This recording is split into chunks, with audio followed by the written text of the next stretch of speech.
nivel, si se dan cuenta, estamos 0 metros sobre el nivel del mar. Aquí es el 93%, ese es un cuadro tomado de Colombia, ¿no? de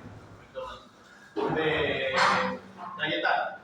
Para este estudio que hicieron, para este estudio simplemente estamos hablando 93 al 100%, otros dicen a 95 para arriba, pero tomamos en cuenta 93 al 100. Sigue siendo la misma persona con saturación y oxigenación normal, pero a medida que va aumentando la altitud, se dan cuenta la saturación va disminuyendo. Mientras que aquí, a nivel del mar, una saturación de 85% o menos de 85%, y hablamos de hipoxia severa y insuficiencia respiratoria, a más de 3.900 es lo normal.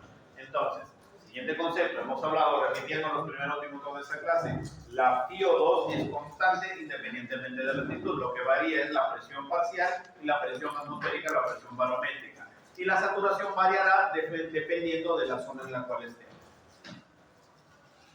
Los movimientos de inspiración y expiración que ya hemos hablado hace un momento, no hay mucho que repetir. Lo que sí para ustedes es importante es esto de acá, porque como les acabo de decir, para nosotros poder decir qué es lo anormal, primero debemos saber qué es lo normal. Y para eso hemos de conocer los valores. El pH los valores normales son 7.35, 7.45. Si está por encima de eso, tiene un nombre, si está por debajo de 7.35, tiene otro nombre. La presión parcial del CO2 de 35 a 45 milímetros de mercurio, el bicarbonato de 22 a 26, la presión parcial de oxígeno de 80 a 100 y la saturación de oxígeno a nivel del mar, obviamente hablamos de 95 a 100%. Esto es lo normal. Lo que no esté dentro de estos valores, nosotros deberemos poner un nombre, como vamos a ver más adelante, acidosis, alcalosis, hablando en términos gasométricos y de hidrogeniones. Hemos hablado hace un momento, sí, retomo brevemente,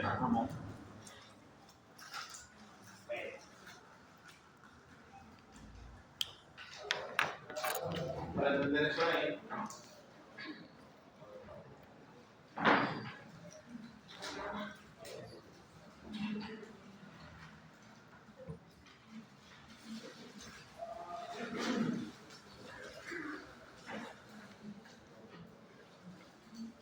El alveolo y el capilar. Como estructura pulmonar tenemos alveolo capilar y el espacio que existe entre el alveolo y el capilar, nosotros lo vamos a llamar intersticio.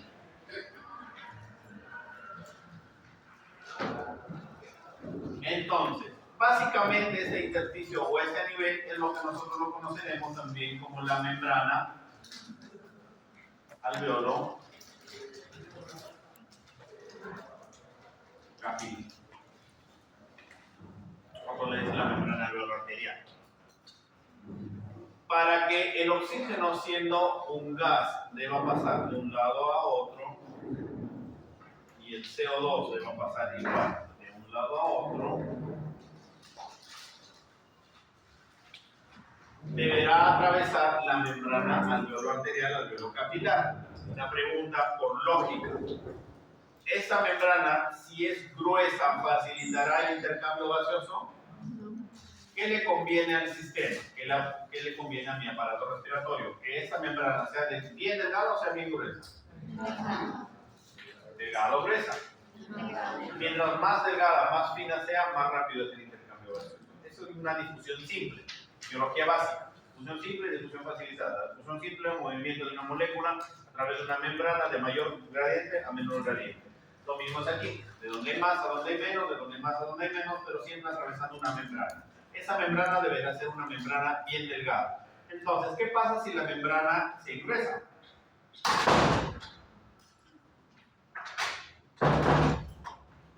¿Qué pasa si esta membrana es bien gruesa? ¿El intercambio será fácil o más difícil? Más difícil.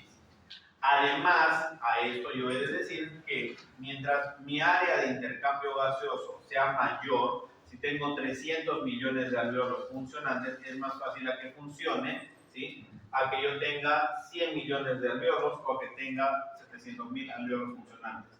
Es decir, a mayor área de intercambio gaseoso y menor grosor de la membrana alveolo arterial, alveolo capilar, habrá mejor intercambio gaseoso de un lado a otro. Eso se llama difusión. ¿Qué es la difusión del movimiento de los gases de un lado a otro a través de la membrana alveolar arterial, alveolo capilar? Y diremos que la mejor difusión se da de un gas cuando el intersticio de la membrana alveolar arterial, alveolo capilar, es más delgada y el área de intercambio es mayor. Entonces, la difusión es directamente proporcional al, o depende en todo caso, de menor grosor de membrana alveolar arterial y mayor área de intercambio gaseoso.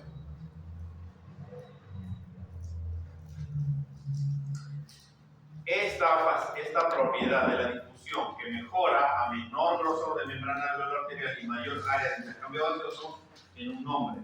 Esto se llama ley de Fick.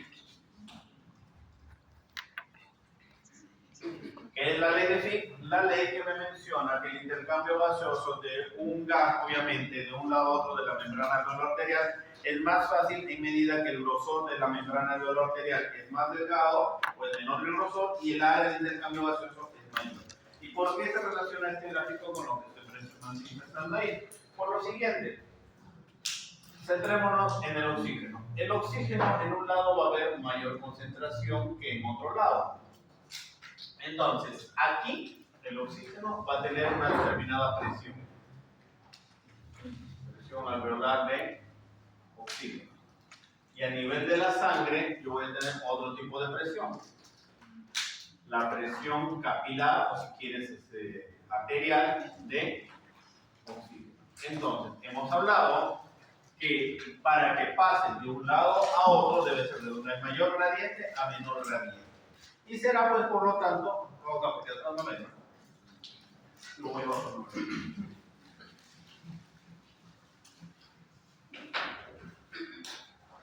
Entonces, para que el oxígeno entonces se mueva del alveolo al capilar,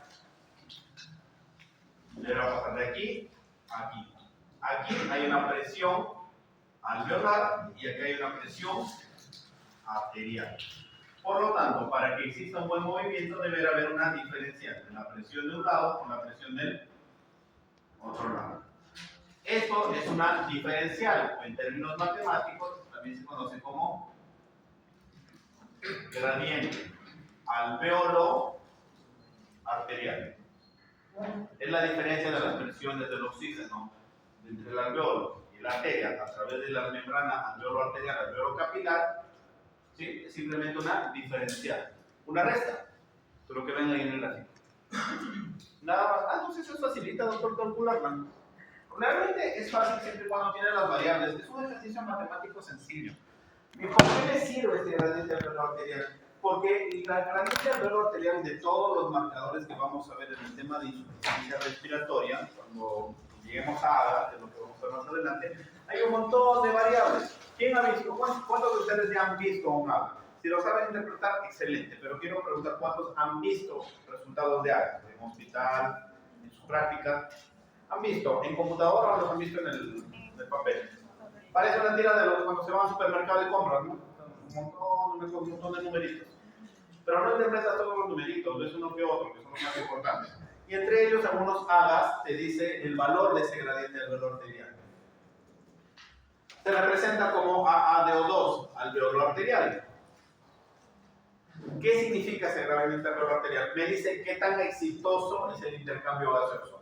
De todos esos números que tú veas en la tira larga del examen de gases arteriales, el que nos interesa para saber qué tanto está haciendo un buen intercambio gaseoso ese paciente, qué tan exitosa es su oxigenación en el cuerpo, vemos el gradiente alveolar arterial. Porque el gradiente alveolar arterial es el mejor marcador de oxigenación en el cuerpo. ¿Y de dónde sale? La diferencia entre la presión del alveolo y la diferencia en la presión arterial del oxígeno. Pero para calcularla, y eso es a lo que iba, los que han visto en el AGA, algunos AGAs ya la máquina automáticamente te bota el valor. Hay otros que no te bota el valor y te piden, y cuando sean internos, cuando sean internas, les van a pedir el docente, Les va a pedir, calcúlame el gradiente alveolar arterial de tu paciente. Y tú dices, doctor Lorenzo en algún momento me dijo, Ángel Alveolar, me acuerdo, se les quedará de los dibujos que les estoy haciendo. Entonces, entre esta cosa circular y esta cosa de acá, era una resta nada más. Está facilita. Pero te vas al ADA, tengo la presión arterial, sí, me la bote el ADA. No, esto tengo problema. Sí, el ADA me dice presión arterial, tantos milímetros de mercurio. Y te vas a buscar, ¿dónde está la presión alveolar? El ADA no te muestra la presión alveolar.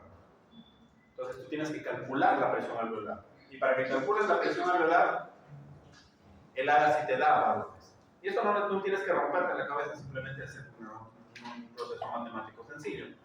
Tendrás que ver la presión barométrica, todo ADA te bota la presión barométrica. Aquí en la costa, en general en la costa, la presión barométrica por defecto es 760 milímetros de mercurio.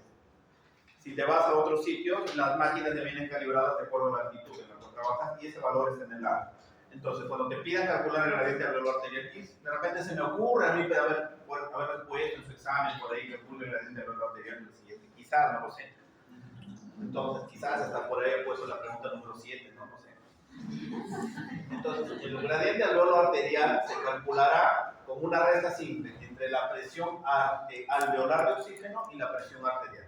Pero la presión arterial sí les viene en los exámenes, los resultados del ADA. Tu trabajo es calcular la presión alveolar, pero la presión alveolar el ADA tu ADA no tiene, entonces deberé hacer el cálculo, de hacer una resta entre la presión barométrica, todo está ahí, la presión barométrica que es variable, aquí es 760 milímetros de mercurio, menos la presión parcial de agua. Eso sí viene, eso viene calculado, no tienen que romperse la cabeza, viene en la hoja. ¿Sí? Hacen esta resta y lo multiplican por el PO, al que están calculando. Y es acá donde viene, nuevamente, errores de prender la luz, donde se prende la luz. Insisto, al que se va al baño y regresa se pierde.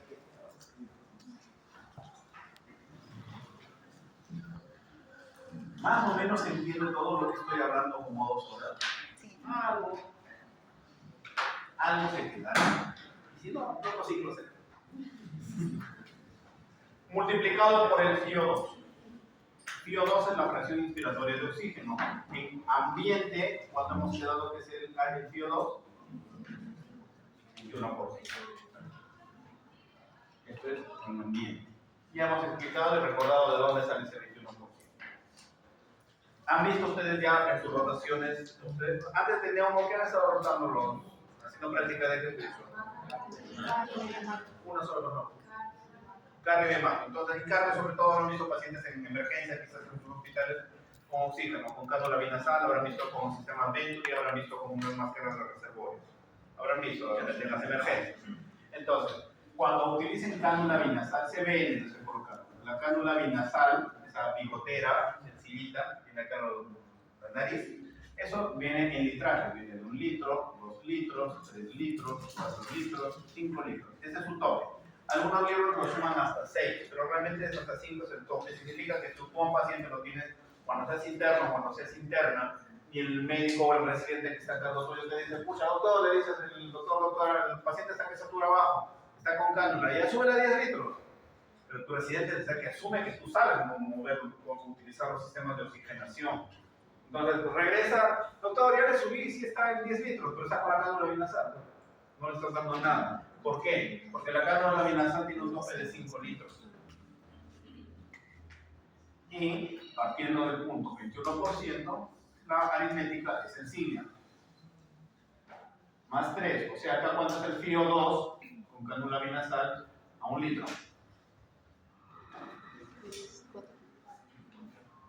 Y a partir de aquí es más 4.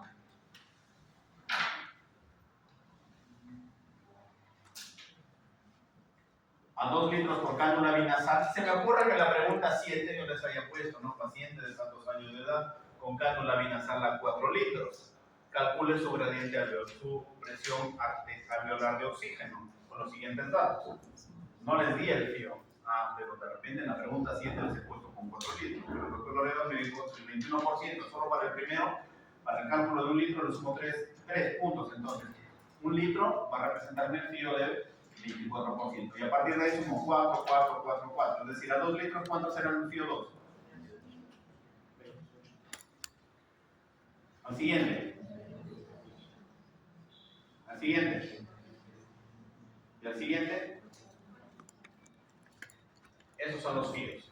Entonces, cuando hagan los cálculos, si tu paciente está con cánula vinasal y quieren calcular el gradiente alveolo arterial y te dan los valores, pero no tienes este valor de acá y vas a hacer los cálculos, pero no te dan el valor de esto de aquí, preguntas con qué sistema de oxigenación está. Nosotros en el Venturi y el reservorio, eso no les digo porque es otro tema. Vamos a ponernos un tema de la modio, si no nos empieza a tocar. Ya nos vamos a botar.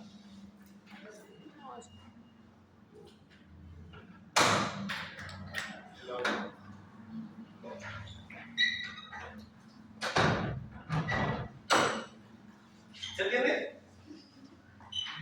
Más o menos. Bueno, es la actitud positiva. Hay otros sistemas, Venturi, bolsa, reservorio, que están en la clase de oxigenoterapia. Es básico con eso. Por ahora. En su práctica, sus docentes, cuando hagan práctica, díganle, doctor, doctora, yo no llevo práctica de no. Pregúntale, por favor, ¿cómo es el oxígeno el FIO con la máscara de reservorio? ¿Cómo es el FIO con el Venturi? Que te explican con el dispositivo, porque ahorita explicar no tiene mucho sentido, hay que mover algunas cosas. Por lo menos esto básico sí se entiende, ¿no? Y lo otro es la presión de CO2, la presión parcial de CO2 en sangre. Eso también son valores que sí les van a dar. El R es una constante, 0.8, que es el cociente de ventilación y perfusión. Ese valor sí se les da. Entonces, doctor, tengo que aprenderme esta fórmula para el examen, sí. ¿Ya? Para tu examen sí te lo aprendes. Siguiente. Ahora, los mecanismos de insuficiencia respiratoria. La insuficiencia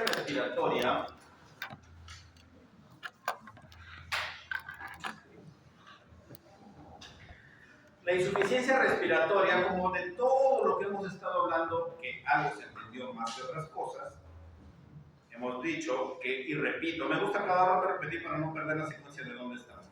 Hablamos que tomamos aire del ambiente, y entonces por ahí de repente el oxígeno en el ambiente no es el adecuado, no tengo mucho aire que respirar y no, término sencillo.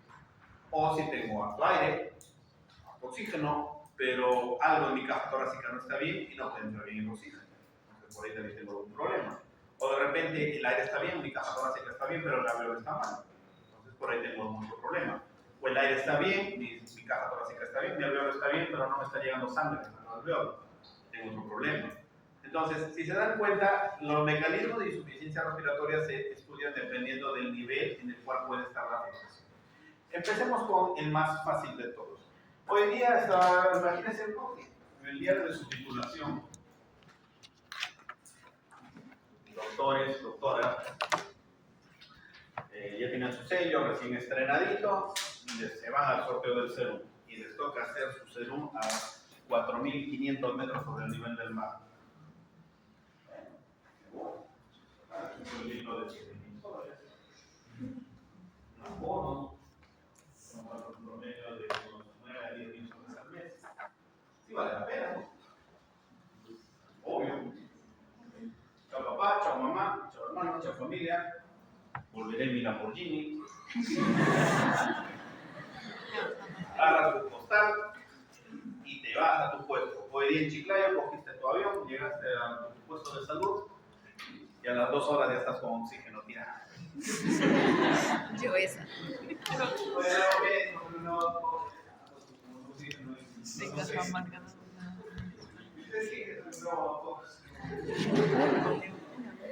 ¿Qué pasó? Fútbol, ¿a quién le gusta el fútbol? No decía a todos, ¿no? Pero ¿a quién le gusta el fútbol? Sin miedo, ¿a quién le gusta el fútbol? Mira las eliminatorias, Perú juega los viernes. ¿Viernes? ¿Cuál es la nueva sede bueno, ahorita nueva? ¿Dónde está jugando ahora Bolivia? En el Alto. ¿Y qué es lo que le tiene miedo al resto de equipos al Alto? La altura, porque no he visto cómo terminan muriéndose o ahogándose. ¿Por qué se ahogan? Si son deportistas de competencia, deportistas de élite. Bueno, uno que otro, ¿no? Pero la gran mayoría son deportistas de élite, ¿no? Todos son deportistas profesionales, pero a pesar de su preparación física llegan de tiemblan al Alto. ¿Por qué? ¿Por qué se ahogan? Porque la presión de oxígeno ambiental es baja. Hemos dicho que a mayor altura, menor presión. de oxígeno ambiental. Entonces, hay menor presión de oxígeno ambiental. Tu cuerpo no es que dice, estás donde hay bastante oxígeno y mañana me voy donde hay poco oxígeno. No, te voy a exigir menos oxígeno para que te adecues. Sí, toma un tiempo de adecuación, pero eso toma días. Si tú te entrenas, por ejemplo, como futbolista profesional o como deportista profesional, y te vas mañana sin previa aclimatación a querer jugar a más de 4.000 metros sobre el nivel del mar, tu cuerpo va a pedir exigir la misma concentración de oxígeno, pero no tiene aire, el aire no te permite sacarlo, te ahogas rápido, necesitas rápido. Entonces, ¿cuál es el mecanismo de insuficiencia respiratoria? La presión barométrica o el aporte de oxígeno ambiental cae. ¿El problema es en ti? El problema no es un problema de fondo. El problema es en la concentración del aire ambiental. Grandes alturas, o como menciona ahí, inspiración de mezclas gaseosas.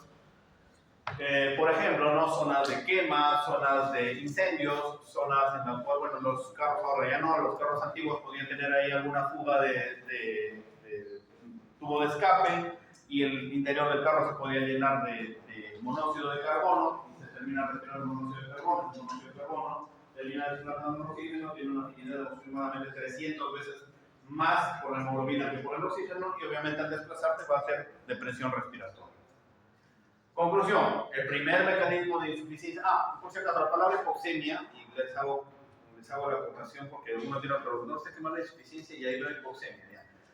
Retrocedo brevemente. Uno depende de quién hizo el gráfico, por eso el gráfico no es mío.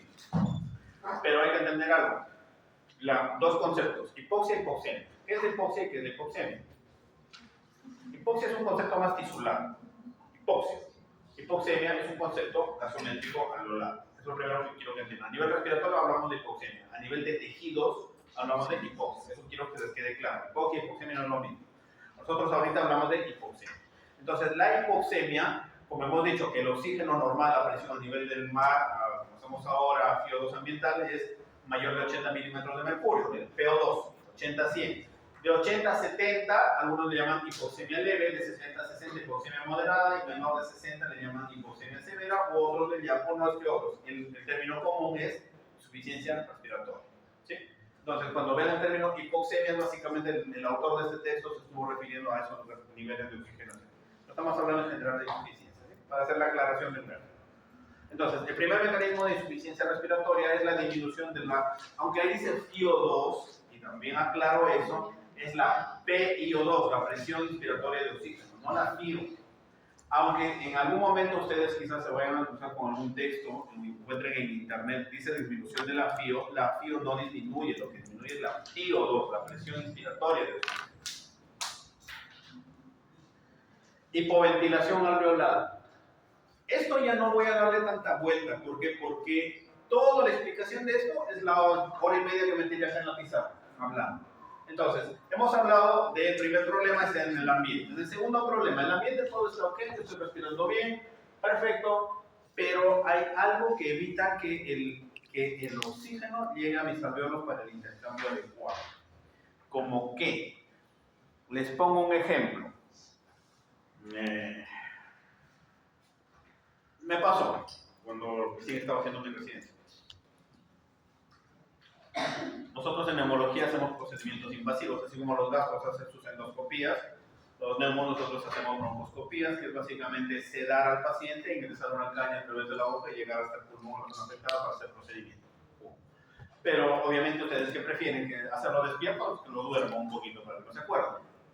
Tienen dormir, no recordar, porque es un poco traumatizante estar abriendo tu boca y ver cómo te acerca una caña como serpiente y te la meten hasta el fondo del pulmón. Entonces es incómodo, duele.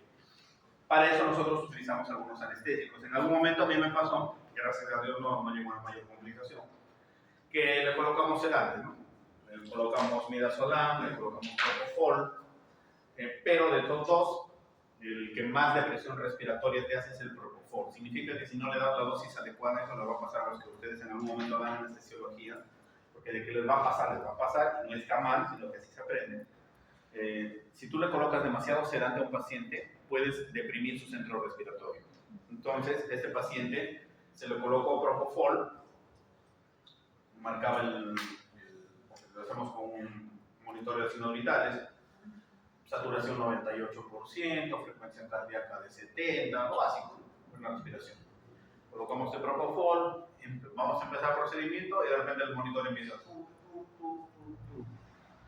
Empiezas a ver la saturación de 98. En cuestión así de como que, aunque suene exagerado, sucede. Como abrir y cerrar los ojos. 98, 95, 92, 90, 80, 70, 60, empieza a caer la saturación. Obviamente hay que rescatar al paciente, reanimarlo, darle oxigenación, etc. Maniobras que no son temas de lo que les estoy explicando. ¿A qué voy? El paciente X, por una patología X, sufre una descompensación respiratoria, pero no porque tenía un problema respiratorio. Se le colocó una sustancia que deprimió su sistema respiratorio. Los centros ventrales, los centros dorsales, a nivel del bulbo regido, que hemos hablado. Como respuesta a una sustancia química, que tuvo su efecto secundario, depresión del sistema respiratorio. Lo mismo con midazolam. O puede ser que algún paciente no tenga ningún problema respiratorio a nivel del pulmón, de los alvéolos, pero que sufra una parálisis por tipo Guillain-Barré, la cual termina siendo parálisis de diafragma. Recuerden que 2/3 de la inspiración dependen del diafragma. Entonces, ¿qué pasa si el músculo respiratorio principal se paraliza? No puedo respirar, entro en insuficiencia. ¿O qué pasa si es que por ahí estás en tu casa, en X sitio, y sufres una caída, te golpeas la cabeza, pierdes el conocimiento? Tu Glasgow, la escala de coma de Glasgow cae a 8 o 7. Te van a intubar, te van a colocar un ventilador mecánico. Y no porque tengas un problema respiratorio, simplemente hiciste depresión del sistema nervioso central, etc. Entonces, ¿a qué voy? La hipoventilación alveolar es, como menciona ahí, un mecanismo de insuficiencia respiratoria en el cual disminuye la presión alveolar de oxígeno, puede o no elevarse la presión de CO2 alveolar, pero responde a un mecanismo extrapulmonar. La disminución, la hipoventilación alveolar es un mecanismo en el cual el mecanismo de fondo, el causante de la insuficiencia, es básicamente extrapulmonar. Como menciona ahí, alteración del centro respiratorio, enfermedades del tronco encefálico, alteraciones del médula espinal, enfermedades de la unión neuromuscular, enfermedades del músculo respiratorio, alteraciones de caja torácica, obstrucciones de vía aérea superior, como por ejemplo cuerpo extraño, ¿no? Está el doctor comiendo ahorita su mentos y de repente por estar comiendo el mentos y empezar a hablar, se coloca ahí el mentos, se obstruye la vía aérea superior, va a dejar de llegar mi oxigenación al cuerpo y obviamente podría sucederme lo peor. Yo vine sin ningún problema respiratorio de fondo, pero algo me obstruyó. Entonces, es básicamente extraparenquimal, extrapulmonar. ¿Se entendieron los dos? Facilitos. Tercero, trastorno de la difusión. Fácil, de lo que hemos hablado hace un momento. ¿Qué dice la ley de Fick? La mejor difusión de un gas a través de la membrana depende de dos factores, que son el grosor de la membrana y el área de difusión. A mayor grosor y menor área, mejor difusión, ¿verdad?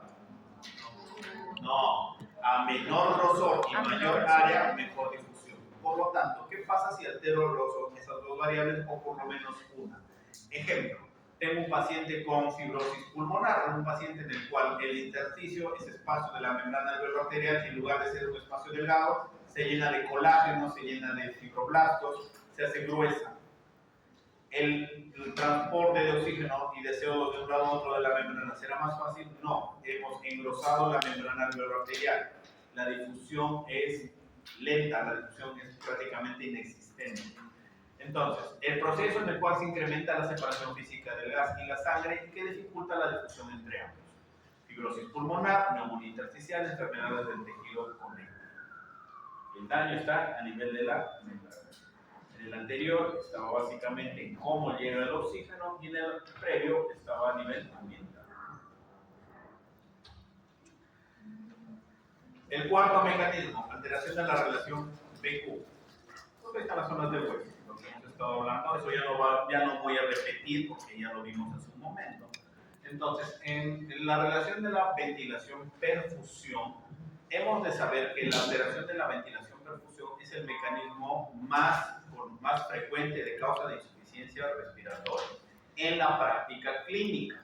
Significa que de 100 pacientes que ustedes vean por problemas respiratorios, práctica ambulatoria, en un hospital, en una emergencia, más del 90% tienen este problema en cuanto a mecanismo de la ventilación perfusión. Su mismo nombre lo dice. Hay un problema en la ventilación, en cómo llega el aire hacia el alveolo, el oxígeno, perdón, hacia el alveolo, o en cómo viene la sangre, cómo llega a perfundir esa zona alveolar. Para ponerles un ejemplo,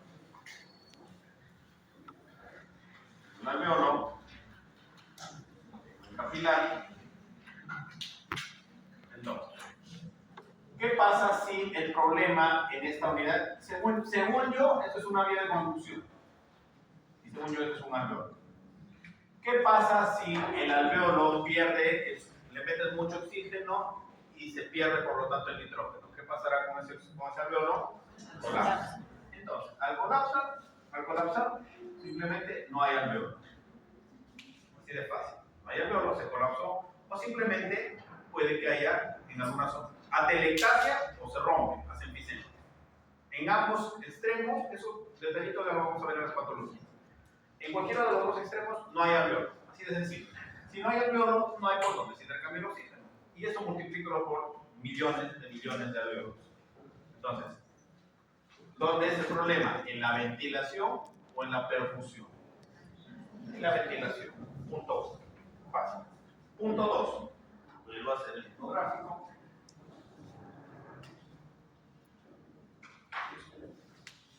Aquí no hay ningún problema con el alveolo, pero ¿qué pasa si es que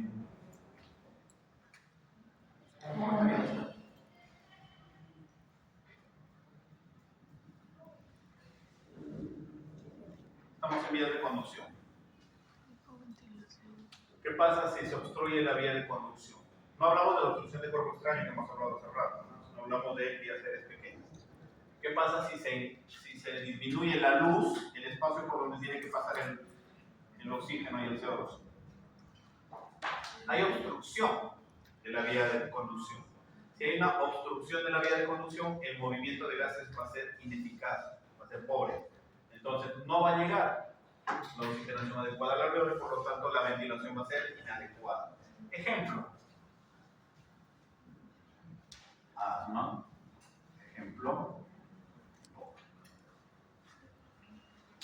¿Se entendió eso de ahí? Fácil. Siguiente ejemplo. Tengo mi vía de conducción, ok. Tengo mi perfusión, ok. El intersticio, estoy dibujando así, no se entiende. El intersticio está, ok. ¿Qué es de los tres estados de la materia, sólido, líquido y gaseoso? ¿Qué es lo que debe haber acá en el alveolo?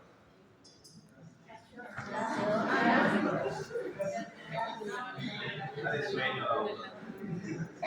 la de sueño. Debe haber gas. Entonces, debe ser netamente gaseoso, debe haber solamente oxígeno. Pero ¿qué pasa si por ahí hay algún proceso inflamatorio en el cual en lugar de gas empieza a llenarse de agua? Hay edema, como por ejemplo en las neumonías, distrés respiratorio agudo del adulto, en las hemorragias alveolares, etc. En lo que quieran, en la enfermedad que ustedes quieran. Pero empieza, en lugar de ser aire, empieza a llenarse de agua. ¿Habrá un intercambio gaseoso adecuado ahí? No. Entonces, el problema está en el alveolo y por lo tanto el problema es la ventilación. Siguiente.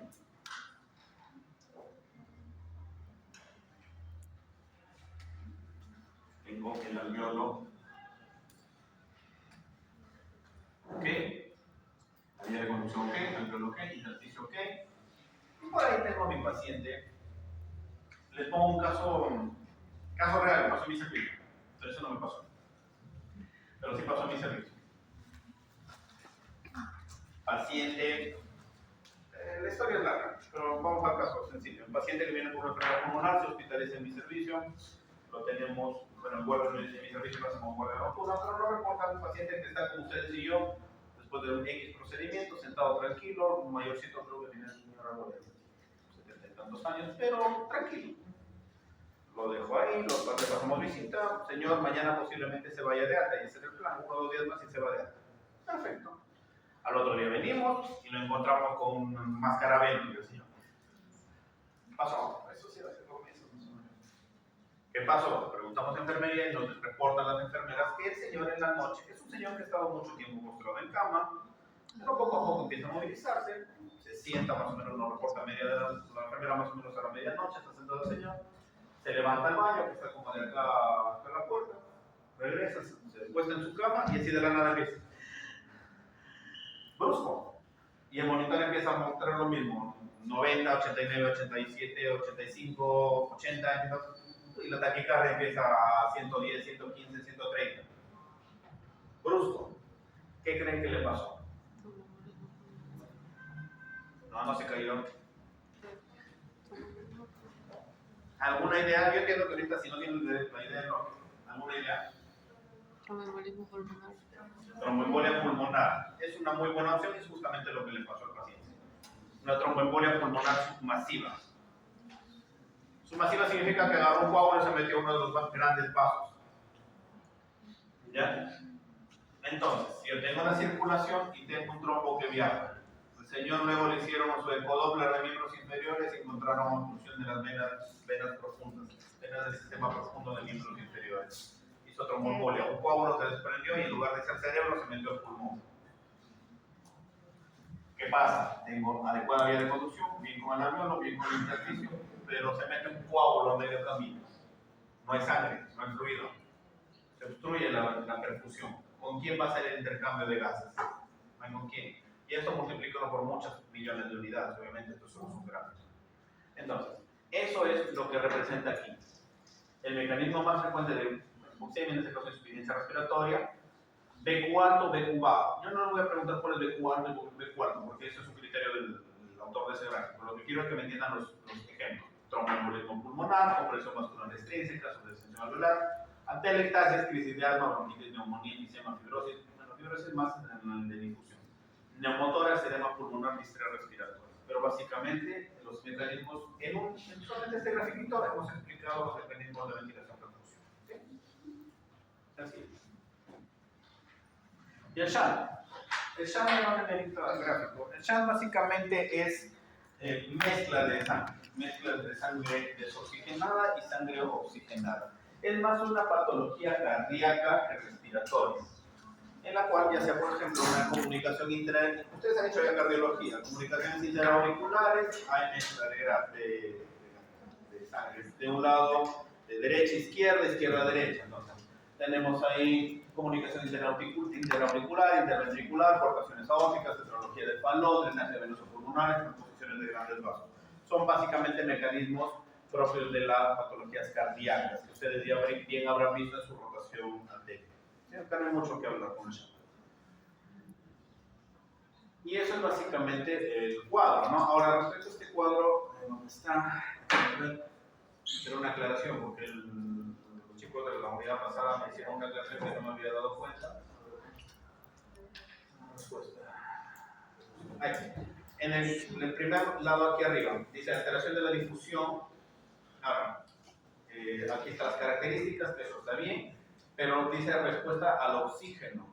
La alteración de la difusión le coloca buena respuesta al oxígeno. Realmente es una mala respuesta al oxígeno. El paciente con fibrosis pulmonar, que es el ejemplo clásico de la alteración de la difusión, tú le das oxígeno, al inicio te responde, pero muy poco. Luego, no importa cuánto oxígeno le pongas, no va a responder. ¿Y por qué no responde adecuadamente? Porque el problema no está en la cantidad de oxígeno, el problema no está en la perfusión, el problema está en que la membrana es gruesa. Entonces, por más oxígeno que tú le metas, o sea, le meto más oxígeno, más fácil va a pasar la membrana gruesa, engrosada, acartonada, fibrosada, no se puede. Entonces, solamente para hacerles la aclaración, el resto está bien, pero en alteraciones de la difusión, la respuesta al oxígeno es mala. Por lo demás, la hipoventilación alveolar, si te responde bien al oxígeno, la disminución de la CO2 también buena al oxígeno, te coloca un cánula o un reservorio dependiendo de lo que tengas. La disminución de la saturación venosa mixta o el shunt, como ustedes uno solo lo está mezclando, leve, no leve, desequilibrio BQ, bueno, la que es mala es esta, por favor hay que corregirlo, entonces gracias por no estarlo bien. La respuesta aquí es mala, ya no es buena respuesta al oxígeno. Y es lo que hemos visto. ¿Hasta ahí más o menos claro? Más o menos. últimos 20 minutos antes de terminar de inmolarnos, vamos a hacer gases arteriales. Yo entiendo que están cansados. Vamos a procurar avanzar esto de gases arteriales, darle la pepa nomás, porque gases arteriales son otro mundo. Que el más desarrollo de médicos internistas, ya han hecho con médicos, están llevando prácticas con médicos internistas ustedes. Con neumólogo, ¿quién está llevando? Un médico neumólogo. Solamente pregunto. Ok, Aníbal. Ya. Entonces, gases arteriales. La pepa no procuremos hacer, porque es bastante larga. Son 20 para las 8, esperemos que sea a las 8 y ya hayamos acabado. Concepto básico. Partamos de acá. Sí, eso. Los valores normales de gasometría es lo que vemos ahí. pH de 735, 745, el PCO2 de 40 más menos 4. Así me lo aprendí yo, así como me lo aprendí yo, lo he dejado en la diapositiva, pero también ustedes si gustan se lo aprenden de memoria. 35, 45, 24 más menos 2, que es lo que yo utilizo para el bicarbonato. El PO2 de 85, 95. El exceso de bases, que es más o menos 2 miliequivalentes por litro, y como mencioné, representa la cantidad teórico de óxido base que habría que administrar para corregir la división de pH. El gradiente alveolo arterial, que es lo que ya hemos manifestado hace un momento, y esto sí me había olvidado hace un momento, pero vale que está en la diapositiva. Ese gradiente alveolo arterial nos interesa que, mejor dicho, un buen intercambio gaseoso, una buena oxigenación se da cuando el gradiente alveolo arterial es lo más bajo posible. Mientras menor sea la diferencia entre la presión del alveolo y la de la sangre, es decir, mientras el gradiente alveolo arterial sea lo más bajo posible, la oxigenación es más eficaz. Y los valores normales del gradiente alveolo arterial son de 12 a 14, máximo hasta 20, e inclusive en adultos mayores de 60 años se puede considerar hasta 30 milímetros de mercurio lo normal. Por encima de eso, si ustedes revisan un examen de gases arteriales y ven un gradiente alveolo arterial, o ustedes calculan el gradiente alveolo arterial y está por encima de 30 milímetros de mercurio, la oxigenación no es adecuada. Por ejemplo, pacientes con fibrosis pulmonar, en los cuales, por lógica, si tengo que restar la presión de oxígeno del alveolo y de la sangre, mientras mayor sea esa diferencia, mejor dicho, esa diferencia será mayor o menor si tengo una membrana engrosada. Mayor diferencia, porque en un lado se va a acumular un montón, que no se intercambia, y en el otro va a haber poquitos, porque no hay quien intercambie, quien cambie. Entonces, en esas enfermedades los gradientes alveolo arteriales son bien elevados. Ese es otro criterio para saber cuando mi paciente responde o no responde al oxígeno, porque muchas veces lo medimos solamente con la saturación, pero ustedes ya como estudiantes de medicina y que están viendo gases arteriales y insuficiencia respiratoria, saquen el concepto y vean en sus prácticas, cuando hagan prácticas con gases arteriales, fíjense en un paciente que está con oxígeno y que poco a poco puede, según dirán algunos, va mejorando, su saturación mejora. Vean el mejor marcador de intercambio gaseoso, que es el gradiente alveolo arterial. Si lo ven muy alto, 100, 150, 200, la oxigenación no es buena y ese paciente en algún momento se va a quitar y ya no va a responder. La brecha aniónica, que es el anion gap, eso lo ven más ya los internistas, que es el tema de las acidosis metabólicas, ¿no? El 12 más menos 2. ¿Esa tabla tienen que aprendérsela? No. Esa tabla simplemente nos dice cómo varían los valores de la PCO2, de la bicarbonato y de la PO2 en función a las edades. ¿Sí? Va variando. Entonces, lo que me interesa más es ver que la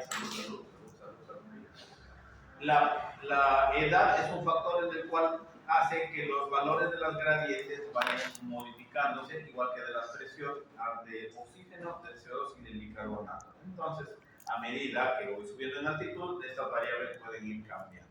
¿Tengo que aprenderme ese cuadro? Este cuadro sí.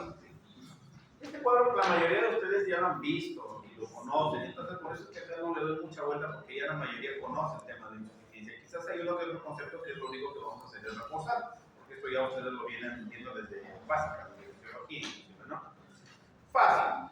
pH 7.35 por 7.45, normal. Si está por debajo de 7.35, ¿qué digo? Es una acidemia. Parto de la palabra acidemia, porque todavía no sé si es metabólico o respiratorio. Utilizo primero la palabra acidemia.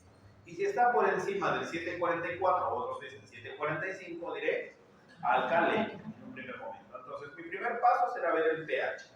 Si está por debajo de 7.35, una acidemia. Primero como acidemia, todavía no sé si es metabólico o respiratorio. Y si está por encima de 7.44 o 7.45, alcaleno. Punto. Luego yo ya iré a ver si es respiratorio o es metabólico. Entonces, conocemos primero los valores normales. Para el tema respiratorio, ¿cuál es el marcador que yo debo ver? Si hablamos de evaluación del pH. El pH varía en función de dos cosas, del PCO2, de la presión de CO2 y del bicarbonato. Esas dos variables son las que me modifican el pH. Entonces, debo aprenderme los valores del PCO2, principalmente. El PCO2 es 40 más menos 4, de 36 a 44, y el bicarbonato es 24 más menos 2, es decir, de 22 a 26. Todo lo que esté por fuera de esos valores me dirá si es metabólico o es respiratorio. No. Acá. Si el bicarbonato es el que está bajando, ¿qué sucederá con el CO2? Regla básica, para que no se olviden. Los dos se mueven en la misma dirección. Facilite, con eso se ahorraron el trabajo de cuál sube, cuál baja, cuál va para arriba, cuál va para abajo. Fácil, los dos se mueven en la misma dirección. Comprobémoslo. En una acidosis metabólica, el bicarbonato baja y el PCO2 baja. En la acidosis respiratoria, el PCO2 sube, el bicarbonato para compensarlo sube. En la alcalosis metabólica, el bicarbonato sube, el PCO2 para compensarlo sube, y en la alcalosis respiratoria, el PCO2 baja y la compensación del bicarbonato baja. Entonces, primera regla básica. Los dos se mueven en la misma dirección. Punto. Ya no le den tanta vuelta de cuál mueve esa flecha para arriba y la flecha para abajo. No. Los dos se mueven en la misma dirección. Punto. Lo que sí te va a variar es el pH, pero con una simple lógica. Si yo hablo de acidosis, el pH se va la flecha hacia arriba o hacia abajo. Hacia abajo. Y si hablo de alcalosis, la flecha se va hacia arriba. Punto. Es lo único que varía. ¿Cómo saber cuál es el trastorno básico? Porque esa es una gran pregunta que inclusive todavía estamos en la práctica del día a día, en la práctica clínica, y no sabemos cuál es el trastorno principal básico. Me han dicho desde hace 2 años, me vienen diciendo que la acidosis y la alcalosis, etc. Pero ¿cuál es el que se descompensa? Porque puedo que tenga mi paciente, yo tengo mi paciente con pH de 7.30. Si yo les digo pH de 730, aquí estoy hablando ahí, hasta ahí. Acidemia. Acidemia. Todavía no sé si es metabólico respiratorio, pero les presento pH de 730 con un PCO2 en 55 y un bicarbonato en 7. ¿Cuál es el principal? Metabólico. ¿Cuál es el principal? Los dos están bajos, los dos se justifican la acidosis. O si tengo el pH en 7.55 y tengo bicarbonato en 30 y tengo el CO2 en 10. ¿Cuál es el principal? ¿El metabólico o el respiratorio? Eso es lo que les interesa a ustedes, ¿no? Porque a fin de cuentas lo otro me dicen, no, yo me lo aprendí, o sea, deme algo nuevo, algo que me justifique estar acá desde las 5:30, de las 5:10 de la tarde. Regla básica, el que más se aleje es el primario. Punto. Resumí todo los libros de interpretación de gases. El valor que más se aleje es el trastorno primario. Con eso se solucionaron la vida un montón. Porque clases, explicaciones, cada uno tiene una técnica diferente de explicar, y cada uno les va a decir el pH y la fórmula de Winter y la compensación, etcétera, que son valederas, pero yo prefiero hablarles de la parte práctica. A nosotros en la parte práctica, porque no tenemos tiempo para analizar esto, a veces tenemos el AGA y tengo que en menos de 10 segundos saber cuál es el básico para dar una respuesta a mis interconsultas, o ver mis pacientes, o mi emergencia. Entonces, básico. Saber los valores, saber que el pH, si está bajo, ¿verdad? acidosis, y si está alto, hablamos de alcalosis. Que las dos, el CO2 y el bicarbonato, deben moverse en la misma dirección, hacia arriba o hacia abajo. Y que el valor que más se aleje es el que de su valor normal, es el que me justifica el trastorno primario, y el otro es el trastorno compensatorio. Entonces, las compensaciones, y ustedes deben saber en sus clases, vienen formuladas por lo siguiente, ¿no? La fórmula de Winter, que es para la acidosis metabólica, para ver el PCO2 esperado y compararlo con el que ya tienes, la alcalosis metabólica, la acidosis respiratoria y la alcalosis respiratoria. Otro punto clave, cuando hablamos de término metabólico, hablamos de compensado o no compensado. Si hablo del tema respiratorio, yo no pregunto si está compensado o no, pregunto si es agudo o es crónico. Entonces, si yo tengo un paciente, por ejemplo, un cetoacidótico diabético, voy a decir, ¿es de ahorita o es de hace tiempo? No, preguntaré si está compensado o no está compensado, para saber que hagan las correcciones del caso. Ojo, eso ya insisto, es con nefrología, eso es con medicina interna. A mí me interesa la parte respiratoria, el manejo de gases, básicamente, de CO2. ¿Sí? Si yo digo acidosis respiratoria o alcalosis respiratoria, yo no pregunto si ese paciente está en acidosis o alcalosis desde hace tiempo o recién, no. Yo mejor dicho, si es yo no pregunto si es compensado o no compensado, pregunto si es una insuficiencia respiratoria aguda o es crónica. Si la alcalosis o la acidosis respiratoria es de ahorita o ya viene de antes y se está descompensando. Para eso veo yo eso. Entonces, de mi parte, desde el punto de vista respiratorio, veré la acidosis respiratoria con las siguientes fórmulas. Si el bicarbonato está elevado, según esta fórmula, diré es agudo. Pero si aplico esta fórmula y se acerca al valor obtenido, en el ADA, diré que es crónico. Lo mismo con la alcalosis. Doctor, ¿tengo que aprenderme esas fórmulas? No te voy a pedir que te aprendas estas fórmulas. Simplemente que me interpretes qué significa. ¿Hablamos bien hasta ahí? Sí. Acá es básicamente pasar, porque como les digo, esto ya ustedes lo van viendo, e insisto, este tema de gases arteriales no lo ven con los internistas, porque ellos ya se van al tema de las compensaciones, al anion gap. A mí me interesa que sepan el tema respiratorio, cómo interpretan, el exceso de bases, que ahorita les voy a explicar para qué sirve, y el gradiente alveolo arterial, que